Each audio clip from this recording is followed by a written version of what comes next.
I'm so honored to have an opportunity to speak to you. This is a terrific thrill for me. Well, very good. I'm familiar with Movie Geeks. I know you've had interviews with a number of people, including, I think you have Jim Cameron, a couple of guys we worked with over the past. Yes, sir. I mean, your contribution to film has meant so much to us on the show. It's done a large part in shaping our consciousness and our love of film, so we appreciate you very much. I know that you've experimented with various forms of distribution to get your films in front of audience eyes, but what made YouTube a good fit for you? We were approached by representatives of Google, who, of course, own YouTube, and they have a new concept, which is they've offered individual channels to a number of independent production companies, and they chose us as one of them. They came up with the title Corman's Drive-In, which I think is a very good title. I'm not certain young people really know what a drive-in is. I had an interview at the Apple store in New York last week, and it was sent around, I don't know, everywhere more or less, and I said that I wasn't certain how many people knew what a drive-in was, but on the other hand, a number of people probably were conceived in drive-ins. So there's some connection there. Yes. But how it's structured is you put out how many a month? How many films a month? We have a library of a little over 400 pictures, and we put out 30 pictures each month. And for $3.99 a month, you subscribe, and you can look at all 30 or a few of them or none of them as you wish. And each month, we will replace those 30 with maybe 25 new ones holding a couple from the previous 30. So this can go for a long time before we reach our 400 picture mark. And after that, I don't know what we'll do, but I think we'll probably go back and intermix. And, of course, we're continuing to make new pictures, so it will grow. Well, if you go on the website now at Corman's Drive-In on YouTube, some of your highest profile pictures are actually already posted and available for viewing on the website. Can you tell me a couple of those titles? Yes. We have Eat My Dust, a car chase picture that Ron Howard starred in, which was a big success for us. We have Piranha, the first picture that Joe Dante directed, which again was a solid success for us. We have Strip to Kill, which is an R-rated film that had a very unusual story. A police detective is called to go underground as a stripper to solve a murder in a strip club, and it was so successful that it led to, I don't know, we had murders in strip clubs, at least 5 different clubs. I think all you can say is it was dangerous to go to a strip club at that time. But then on the other hand, we had some very nice family films. We had Munchies, which was a big success for us, about some little creatures who, as a comedy, attacked a family, but it was really a comedy. We had The White Pony, a picture we shot in Ireland, which was, again, a family film about a little girl who has needless to say, a white pony. Let me see. We had Dillinger and Capone, which was a very good story. It was very successful for us. Martin Sheen played Dillinger, and the man who got an Academy Award, I've forgotten his name for a moment, for the Mozart picture, Amadeus. Murray Abraham. Yes, Abraham plays Capone. We then had A Cry in the Wild, which won a number of awards. It was a very good film that my wife produced about a boy who is lost in the wilderness and has only a hatchet to survive. The original title of the novel was Hatchet, and it won a Newbery Award and has been sort of a consistent bestseller among young adult books. And what happened we were ready to release it, and we put it in theater. We're going to put it in theaters, and the head of one of the theater chains was talking to me, and I talked about our children's picture, Hatchet, and he said, "Well, Roger, everybody knows you make horror films. You can't go out with a children's picture called Hatchet." So I realized the misunderstanding, and it became a cry in the wild. You know, we have Jack Nicholson's first film, Crybaby Killer, when he was, I think, 19 years old.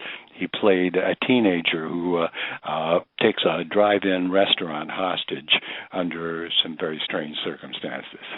I'm definitely going to ask you about your work with Mr. Nicholson. But first of all, when I first read the press release announcing the channel, the first thought that came to my mind is, this is terrific. It would be made even more terrific if Mr. Corman did kind of an introduction to the films, and you got a behind-the-scenes kind of look at some of these. And I went to the channel, and lo and behold, that is actually part of the content. Yes, we're fairly busy. I have 2 pictures that I'm editing, one picture that starts next Monday, another picture that starts in 4 weeks, another picture starting in September. So my time is fairly limited, but what I'm doing, I'm recording 3 introductions to different pictures every day. So eventually I'll catch up with the whole 30.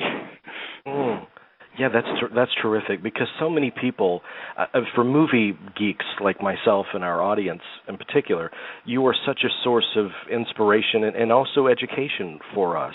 And a big part of your legacy has been shaped by the many people that started out with you, that you kind of acted as a mentor towards. And I was always curious about you in your own life and career. Who was your mentor? I don't think I really had a mentor. I graduated from Stanford with a degree in engineering, and I became the movie critic of the Stanford Daily, primarily because I found out that they had 2 critics. The critics got free passes to all the theaters in Palo Alto, so I started off just to get 3 free passes to the theaters, then became swept up in films, but I grew up in Southern California, so I already knew some kids whose parents were in the film industry, and I just decided engineering was not for me, but it was easier to get the degree and graduate and get out, and then went into films. So I had no real mentors. Maybe I watched certain directors' films, Hitchcock particularly, John Ford, Howard Hawks, Fritz Lang's films. Oh, and I was always struck by the great Russian director Eisenstein. I remember particularly Battleship Potemkin, which I thought was very early, brilliant editing. Absolutely. And, you know, you mentioned some of the foreign filmmakers that influenced you. And you, what I was surprised to learn when I watched the documentary the other year, Corman's World, was the fact that you supported and distributed quite a few foreign films. And I was curious about the approach you took, because you would program films from Bergman, I believe, and Fellini, but at the drive-in. What was the thinking behind that? Well, that happened one time. We distributed, let me see, Bergman, Fellini, Truffaut, Kurosawa, Volker Schlöndorff, the German director, Alain Resnais, a number of them, and we distributed them in the normal, what were called art house theaters in the major cities, and particularly in college towns. And with the first film we distributed from Bergman, Cries and Whispers, was very successful for us. And in the fall, it had just about finished its run in art houses. And I was aware we put a lot of our pictures in drive-ins, which was a big part of the way we distributed. And I knew that in the fall, the major studios didn't want to put their pictures in drive-ins because the business was fading, cold weather was coming in, and so forth. But the drive-ins were looking almost desperately for films to keep going until finally snow or something closed them down for the winter. So I just got the idea of, why not put Cries and Whispers in a drive-in? And I did almost as an experiment, as sort of a funny experiment to see if it would work. And I remember it was a drive-in owner, actually in the South, in New Orleans, and he was a little surprised that through my sales manager we called, and he said, why not? We're not doing much business in the fall anyway. And we did average business. Nobody was happier than we were to do average business. And I got a letter from Ingmar, I knew him slightly, thanking me for people said, Bergman's going to be really upset. You're putting his picture in drive-in and then in other drive-ins. I got a letter from him thanking me for bringing his pictures to a whole new audience that he had never anticipated. Absolutely. That is actually my favorite Bergman film, and I can't imagine how wonderful it must be to watch that at a drive-in. That would be such a unique environment for that film. That's wonderful. But, you're going back to the documentary that was made about you, Corman's World, and speaking of your beginnings with Jack Nicholson, I think one of the most touching, revealing moments of Nicholson on film is from that documentary when he speaks of his reverence for you. And I was curious, when you saw that moment with Jack, what went through your mind? I was a little bit surprised that he somewhat choked up with emotion. We've been friends for a long time. Of course, his career has gone in different directions from mine, but he did his first number of films for me, and he actually wrote several pictures for me. He was a very good writer. People are not aware of the fact that he's a good writer. If he had succeeded as an actor, he would have had a major career as a writer. So we've sort of been through the wars for many years together, and I was very touched by the things he said. It was a beautiful moment, yeah. I want to talk to you a little bit about the state of motion picture producing in the industry as a whole. There was a high-profile conversation, I think, that Spielberg and Lucas gave a week or two ago, where Spielberg basically predicted that in the near future, probably the big studios will suffer some major disasters, maybe 4 or 5 or half a dozen big blockbusters will flop, and they'll have to rethink their approach, and it will result in something that we saw in the late 60s, early 70s, where they'll have to kind of redefine the business. Do you see that on the horizon, or do you think that's very much a lost kind of place in the past that we'll never get back? I think there's a vague truth to it. As a matter of fact, I've been quoted over the last couple of years as saying somewhat a similar statement.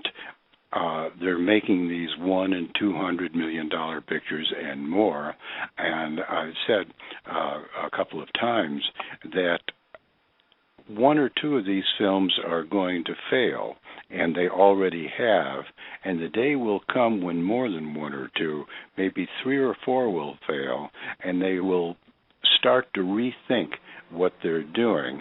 And I think, and I agree with Steve, but I think it will not go as far as he says. I think they will simply broaden their production base.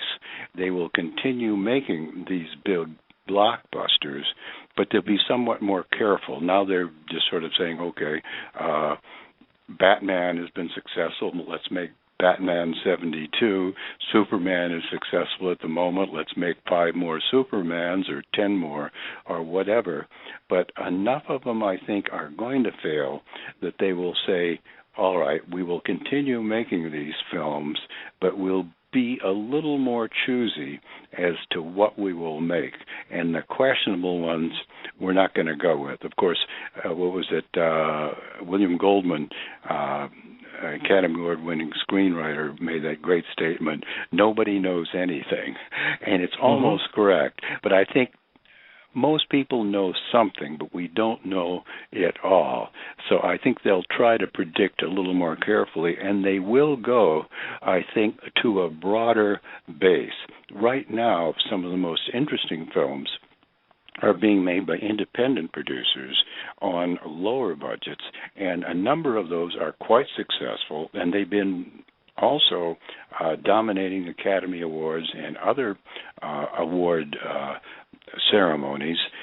that increases their visibility. So I think the studios will start to go a little bit in that direction, but they will not give up totally on the blockbusters. Right. It's really the film theatrical experience has really become akin to a theme park ride, I think. But the positive note here is that there are many other avenues for the independents to break through, whether it's on demand or online, and then the process has become a lot more democratic. That has to make you happy. Yes, that's one of the reasons for Corman's Drive-In.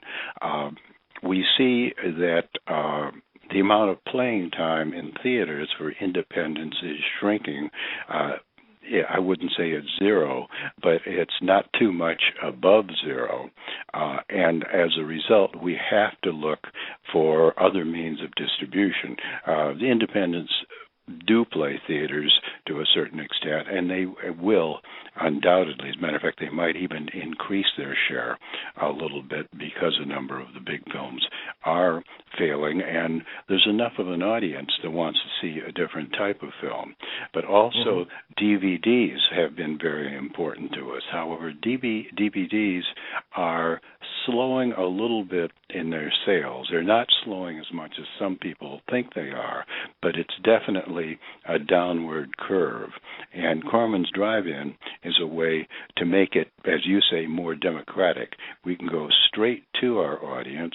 We can eliminate the middleman. I have nothing against theater owners and distributors, but we can go straight from our own production facility to the audience. We can deliver the films for a fraction. I mean, 30 pictures a month for $3.99. It's pretty tough to beat that price. So I think this is one of the ways that films are going to be distributed in the future. I think so too, and it's incredibly exciting to me. I want to ask you about something about your honorary Oscar, because every year on the show we do a series where our kind of memo to the Academy and before they announce their honorary Oscar winners, and for years we kept pushing for Roger Corman, he deserves one. This is our plea. And so we were so pleased to see that you got one. And what was that evening like, being up there and actually holding an Oscar? Well, it was a double evening because the honorary lifetime Oscars are given at the Governor's Ball, which is a big party for the members of the Academy. So they actually present you with the Oscar at the Governor's Ball, and each person gives a little short speech, and I talked about the importance of the independents and of the fact that independents at the moment are more innovative and are more experimental and creative than many of the majors, and it was important to nurture that creativity. Then we got a second time around at the actual Oscar broadcast, where Lauren Bacall and I both got them that year, and they announced us, and we stood up, which we were told to do, and the audience stood up and started applauding, and it was going on and on. I thought, well, this is enough, and I started to sit down, and they kept applauding, so I stood up again. Then a little while later, Lauren started to sit down. They kept applauding, so she stood up, and finally it came to an end, and when we sat down, she said, well, we really screwed that one up. I said, no, Lauren, they like us. They love you, absolutely. When I announced that you're going to be on the show, we had so much enthusiasm from many of our listeners, and I invited them to submit a question for you. And I picked a couple, if you'll indulge me just for a few moments. One of our listeners, Nilosri, I believe is the name, the way you pronounce it. She has a question. Is it a big challenge when you're working with a low budget to make those kind of budgetary restrictions not affect the storytelling? It is a challenge, and sometimes you can find a way to do an effect inexpensively that's better than doing it the conventional way. I remember when I shot Machine Gun Kelly, we had a limited number of sets, and he was supposed to rob a bank. This was a small robbery, and it was a minor sequence, and there was no way we could build a bank set for just a short sequence. So I thought about it, and what I did, we built a door and a little bit of a wall, and I had Charlie Bronson, it was his first starring role, playing Kelly, go into the bank with a submachine gun, and then we see the shadow on the wall of the quick robbery he pulls. And the critics, particularly the French critics, praised my thinking in showing the robbery through a shadow. They weren't aware that I'd done it only because I didn't have enough money to build a set. Well, it really does force you to make more creative decisions, because it's not something you can throw money at as so many films and studios do. And I think that's exceptional. I think that's a major part of what makes your film special, and the independent films in general. Christopher wants to know what it was like to work with Vincent Price. It was really a great pleasure to work with Vincent. He was my first choice for the first of my Edgar Allan Poe pictures, Roderick Usher, in The Fall of the House of Usher, because he almost was Usher. He was a cultivated, intelligent, sensitive man and actor. He fit the role perfectly. And as we made more pictures together, we became friends, and I began to appreciate how intelligent he was. His comments on the scripts we would make, I pretty much shoot a script 80% the way it's written, but I modify a little bit with the actors as we're shooting, as almost every director does. And Vincent's comments and insights were very, very good. Plus, he was just a good guy. Mm-hmm, mm-hmm. And finally, last question. This comes from Matthew. This is a good one. Having included lots of subversive social commentary in a lot of your movies, what is the one socio-political topic you have yet to explore but like to? All right. It takes me a moment to think about that. In The Intruder, I dealt with racial prejudice, and it was Bill Shatner's first picture, as a matter of fact. He had just come out from New York. He was a Broadway actor. And that film got great critical reviews, won a couple of minor film festivals, but was not so successful commercially. After that, I tried to deal with these patterns on sort of a subtextual level. If it was a gangster picture, it would be a gangster picture, but underneath there would be, as we say in method acting, a subtext, as in Bloody Mama, the Ma Barker gang story. Underneath there was a concept of the dispossessed farmers and poor people, in this case, had turned to crime during the Depression. If there were any social situation today, it takes me a moment to think of something. One of the first I would do, and I don't know exactly how it can be done, but it can be done, and that is the growing disparity between the inequality between the rich and the poor. I read some statistics recently that we have the greatest differential, as it were, in wealth since before the Depression and the stock market crash of 1929. And statistically, when there's been this great a disparity in income, there has been some sort of social upheaval, which took place in 1929 and in the 30s and led to all of the reforms of Roosevelt and the New Deal. I'm not certain there's going to be any great social upheaval, but it is a situation that worries me and concerns me.